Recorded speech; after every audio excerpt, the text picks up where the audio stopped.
Hello friends, welcome back to my channel. আজকে আমি তোমাদের সঙ্গে আলোচনা করব পৃথিবীর বায়ুমণ্ডল ও তার স্তর বিন্যাস সম্পর্কিত একটি ভিডিও। আজকে হবে জিকে ফাউন্ডেশন ক্লাসের 33 নম্বর পর্ব। এর আগের পর্বগুলো যারা এখনো পর্যন্ত দেখোনি তারা অবশ্যই দেখে নেবে, কারণ প্রত্যেকটি আলাদা আলাদা আমি টপিকের উপরে করেছি, যেগুলো তোমাদের সামনে এক্সামগুলোর জন্য খুবই গুরুত্বপূর্ণ। বিশেষ করে যারা ক্লার্কশিপ, মিসলেনিয়াস, ডাব্লিউবিপি, কেপি দিতে চলেছো তারা কিন্তু অবশ্যই ভালো করে দেখবে। তাদেরকে টার্গেট করেই এই ভিডিওগুলো আমি বানাচ্ছি। এছাড়াও সমস্ত পরীক্ষার জন্যই কিন্তু এই ধরনের ভিডিও তোমাদের খুবই গুরুত্বপূর্ণ হতে চলেছে। ভিডিওটা শেষ পর্যন্ত দেখবে, কারণ ভিডিওটা খুবই হেল্পফুল। প্রথমে দেখে নাও বায়ুমণ্ডলের কটি ভাগ আছে। বায়ুমণ্ডলের স্তর রয়েছে মোট 6টি। সেগুলো কি কি? Troposphere, stratosphere, mesosphere, thermosphere, exosphere ও ম্যাগনেটোস্ফিয়ার। এই 6টি স্তর রয়েছে বায়ুমণ্ডলে। এবার আমাদের জেনে নিতে হবে বায়ুমণ্ডলের এই 6টি স্তরে কোন স্তরের কি কাজ, সেগুলো একটু দেখে দাও।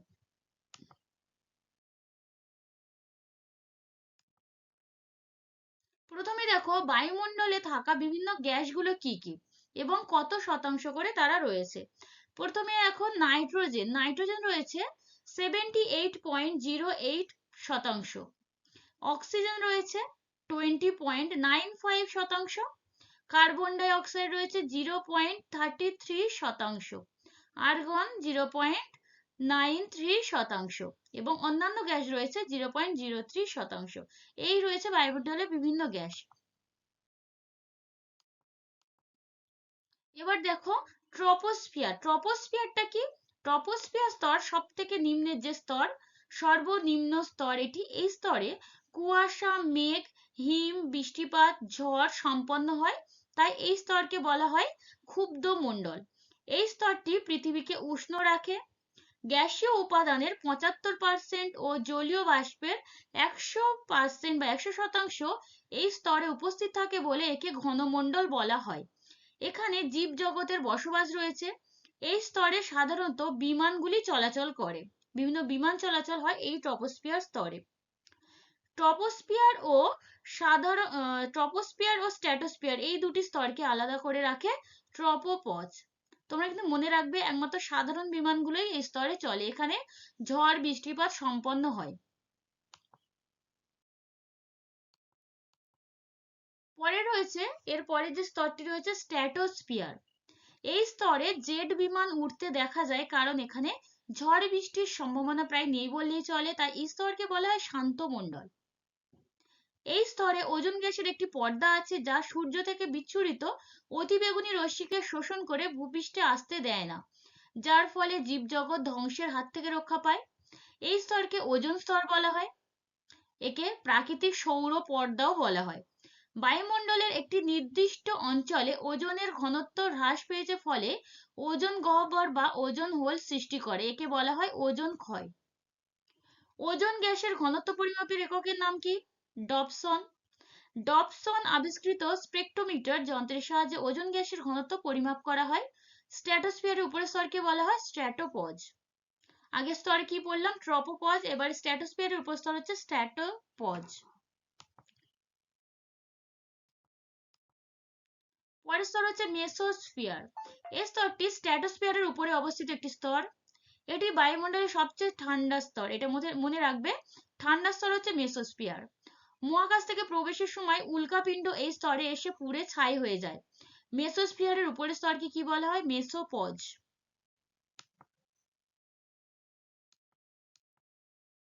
থার্মোস্ফিয়ার বা আয়নোস্ফিয়ার। এই স্তরটি মেসোস্ফিয়ারের উপরে অবস্থিত স্তর। এই স্তরের অপর নাম আয়নোস্ফিয়ার, কারণ এই স্তরের নিচের অংশে বায়ু আয়নিত অবস্থায় থাকে। পৃথিবী থেকে প্রেরিত রেডিও তরঙ্গ এই স্তর দ্বারা প্রতিফলিত হয়ে আবার পৃথিবীতে ফিরে যায়। এই স্তরে পৃথিবী থেকে প্রেরিত রেডিও তরঙ্গ এই স্তর থেকে প্রতিফলিত হয়ে আবার ফিরে যায়। ফলে রেডিও স্টেশন থেকে প্রচারিত গান, বাজনা, নাটক, কবিতা, সংবাদ প্রভৃতি আমরা রেডিও মারফত শুনতে পাই। এইরকম ভাবে যদি তোমরা সেটগুলোকে, বিভিন্ন চ্যাপ্টার গুলোকে তোমরা কমপ্লিট করে নিতে পারো, তাহলে কিন্তু এর উপর যত এমসিকিউ আসবে সেগুলো তোমরা খুবই সহজে অ্যান্সার করতে পারবে। এই স্তরটি পৃথিবীকে উল্কাপাত থেকে রক্ষা করে। এই স্তরে মেরুজ্যোতি সৃষ্টি হয়।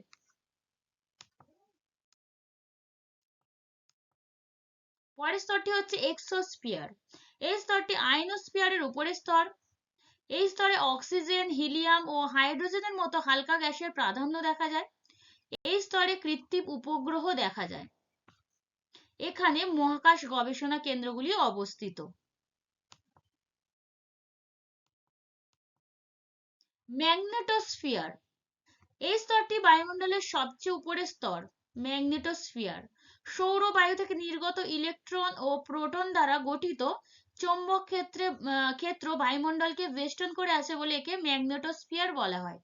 ইলেকট্রন ও প্রোটন দ্বারা গঠিত চৌম্বক ক্ষেত্র বায়ুমণ্ডলকে বেষ্টন করে আছে বলে একে ম্যাগনেটোস্ফিয়ার বলা হয়। এবারে দেখে নেওয়া যাক পৃথিবীর গড় উষ্ণতা বৃদ্ধিতে গ্রিন হাউস গ্যাসগুলির ভূমিকা, মানে কত শতাংশ করে রয়েছে। কার্বন ডাই অক্সাইড রয়েছে 49%, গ্রিন হাউস গ্যাস যাকে বলা হয়। প্রধান green house gas carbon die oxide, এটা বিভিন্ন পরীক্ষার জন্য খুবই গুরুত্বপূর্ণ, এগুলো অনেকবার এসেও গিয়েছে। মিথেন আছে 18%, ক্লোরোফ্লুরোকার্বন 14%, নাইট্রাস অক্সাইড 6%, অন্যান্য গ্যাস ও জলীয় বাষ্প রয়েছে 13%। গ্রিন হাউস গ্যাসের প্রভাব, গ্লোবাল ওয়ার্মিং ও বিশ্ব উষ্ণায়ন হয় গ্রিন হাউসের প্রভাবে। এরপরে জেনে রাখো বিশ্ব উষ্ণায়নের প্রভাবে কি কি হচ্ছে। ক্রমশ পৃথিবীর গড় তাপমাত্রা বৃদ্ধি পাচ্ছে বিশ্ব উষ্ণায়নের প্রভাবে। 2030 সালের মধ্যে পৃথিবীর উষ্ণতা 2.5 ডিগ্রি সেলসিয়াস ও 2050 সালের মধ্যে 3.8 ডিগ্রি সেলসিয়াস বেড়ে যেতে পারে। নাসার মতে পৃথিবীর উষ্ণতম বছর কোনটি? 2005 সাল। কিন্তু world meteorological institute and climate research ইনস্টিটিউটের মতে উষ্ণতম বছর হচ্ছে 1998। বিশ্ব উষ্ণায়নের ফলে বিষুবীয় ও মেরু অঞ্চলের তাপমাত্রা দ্রুত বাড়ছে, আর 100 বছরের মধ্যে হিমশৈল সহ সুমেরু কুমেরুতে জমে থাকা বরফ জলে পরিণত হবে। বায়ুমণ্ডলের বিভিন্ন বায়ু দূষণকারী পদার্থের নাম কি? নামগুলো দেখে নাও। Ozone gas, carbon dioxide, carbon monoxide, sulphur dioxide, nitrogen oxide, nitrogen dioxide, nitrous oxide, methane, butane, propane, chlorofluorocarbon, সীসা, পারদ, অ্যামোনিয়া, ক্লোরিন এবং বাতাসে ভাসমান বিভিন্ন বস্তুকণা। বায়ু দূষণকারী পদার্থ কত প্রকার? এটা জেনে রাখো 3 প্রকার। মুখ্য বা primary air pollutant, carbon dioxide, carbon monoxide, sulphur dioxide, nitrogen oxide, nitrogen dioxide এবং মিথেন। গৌণ গৌণ বা secondary pollutant, ozone, sulphuric acid, hydrogen peroxide, sulphuric acid, nitric acid, peroxyacetyl nitrate. প্রগৌণ বা unconventional air পলিউটেন্টের নাম কি? পারদ, asbestos. প্রধান বায়ু দূষণকারী পদার্থ কি কি? Nitrogen oxide, sulphur die oxide, কালো কার্বন। এগুলো খেয়াল রাখলেই হবে।